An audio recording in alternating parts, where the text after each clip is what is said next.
Inside an industrial hot press, raw physics is pushed to the limit. Massive hydraulic systems slam down, applying crushing pressure and intense thermal energy. To successfully manufacture a laminated product, this machinery must accomplish a strict engineering requirement. It has to deliver absolutely uniform mechanical loads and a flawless thermal energy profile across the entire surface area. These operations span an enormous spectrum of manufacturing. They range from the massive hydraulic presses used to screw large-format wood composite veneers, all the way down to the microscopic precision required for electronic printed circuit board fabrication. If the temperature and pressure profiles deviate by even a fraction of a percent across the substrate, the laminate will fail. The output will suffer from incomplete resin cross-linking, empty outgassing voids, and catastrophic structural warp. Raw steel machinery alone cannot achieve this required level of physical perfection. It relies on a highly specialized intermediary layer to correct the physics of the press. To understand why, we have to look at the exact physical interface where a bare steel heating platen makes direct contact with a laminate substrate. No matter how highly machined a rigid steel template appears to the naked eye, its surface inherently contains invisible, microscale physical deviations. Looking at this microscale cross-section of the platen interface, the heat map overlay shows how those tiny deviations interact with 40 megapascals of applied force.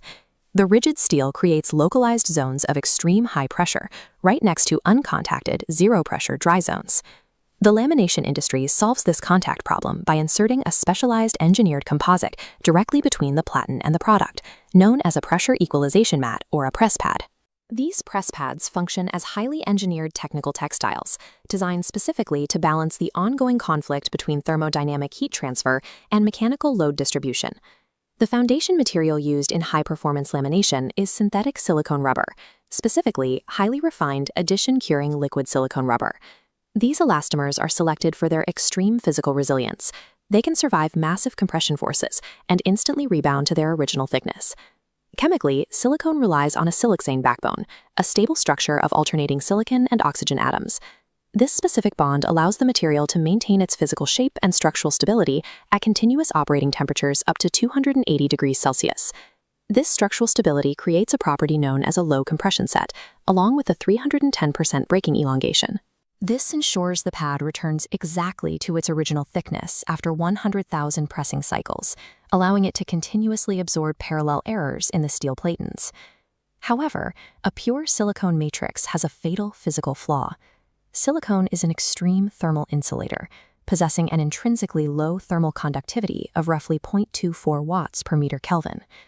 While a thick layer of pure silicone perfectly dampens mechanical irregularities, it actively blocks the thermal energy transfer necessary to successfully cure the lamination resins.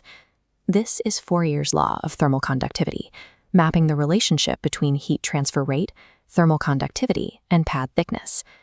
Looking at the denominator, as the thickness variable increases to provide more mechanical cushioning, the overall rate of heat transfer drops significantly.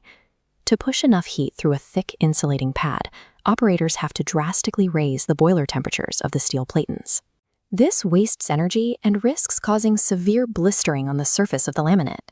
Engineers bypass this thermal barrier by integrating highly conductive metallic filaments directly into the elastomer. These metal wires act as dedicated heat highways through the insulating rubber. This 3D schematic illustrates a Type A press pad. It uses red copper wires woven alongside thick silicone yarn in a twill weave pattern. This maximizes cushioning elastomer to absorb variations in deep texture wood grain presses.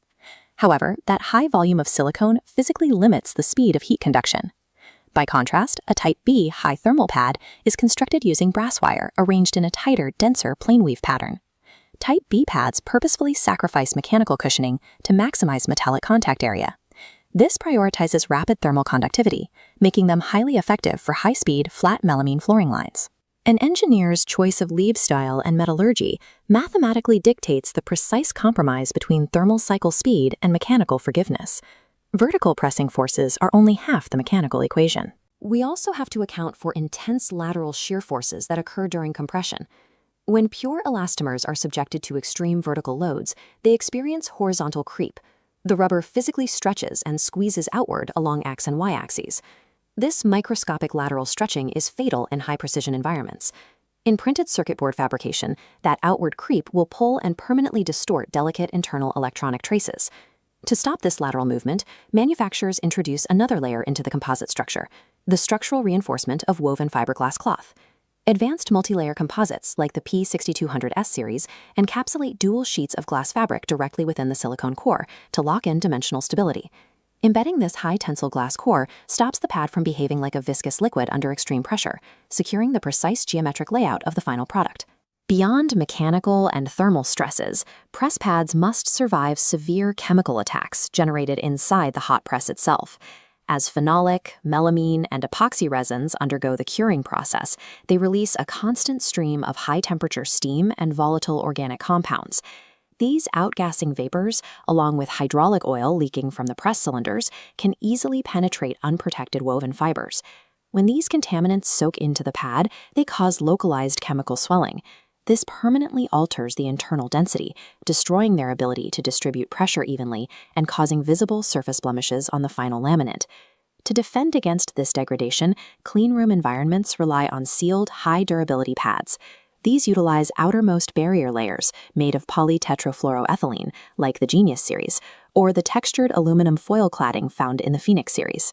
The ultimate composite press pad must not only manage thermodynamic transfer and mechanical loads, but it must also function as an impenetrable vapor barrier to survive its own working environment. Process engineers are tasked with matching these highly specific composite architectures to the exact physical constraints of their manufacturing lines. This comparative data matrix plots the thermal heat transfer rate of various pad types against their mechanical cushioning capacity. If a plant is pressing deep registered embossed wood grains into MDF boards, the equipment must conform to severe surface variations. For this application, engineers select Type A copper silicone pads. The massive elastic deformation of the twill weave is mandatory to drive pressure directly into the deep recesses of the surface templates, preventing dry spots. Contrast that completely with cleanroom smart card manufacturing, which embeds microscopic integrated microchips and antenna coils. Here, physical deformation is secondary. The environment requires the P6200AS anti-static series to prevent electrostatic discharge from destroying the electronics. A universal press pad is an engineering myth. Failing to align the pad's specific chemical and structural profile with exact manufacturing parameters guarantees product failure. As the electronic sector shifts toward extreme 5G and 6G signal integrity requirements, the industry is hitting the physical limits of traditional consumable pads. The primary issue is a defect known as siloxane outgassing. Under high heat, volatile silicone molecules migrate directly from the press pad and physically contaminate the microscopic circuit traces below. To eliminate this contamination, the first wave of material replacements relies on entirely silicone-free polymeric and carbon-based cushioning matrices, utilizing acrylic resins or polyimide foams. For highly sensitive flexible circuits, engineers deploy pure Z-axis equalization pads. These utilize structured cotton cellulose fibers designed to compress strictly in the vertical direction, completely eliminating X and Y-axis stretching. The industry is now seeing a significant shift in automated manufacturing, the complete elimination of the passive press pad. Direct induction heating systems discard external boiler platens. Instead, they electromagnetically excite the internal metal layers of the laminate stack directly, bypassing all external thermal lag. Simultaneously, smart closed-loop actuation replaces rubber mats with real-time digital intelligence. Sensor grids monitor the interface and instruct automated micro-hydraulic actuators up to 200 times per millisecond, instantly correcting misalignments. Whether utilizing advanced multi-layer glass composites or cutting-edge smart presses, achieving flawless lamination requires treating pressure equalization as a precise, tunable mechanism of physics.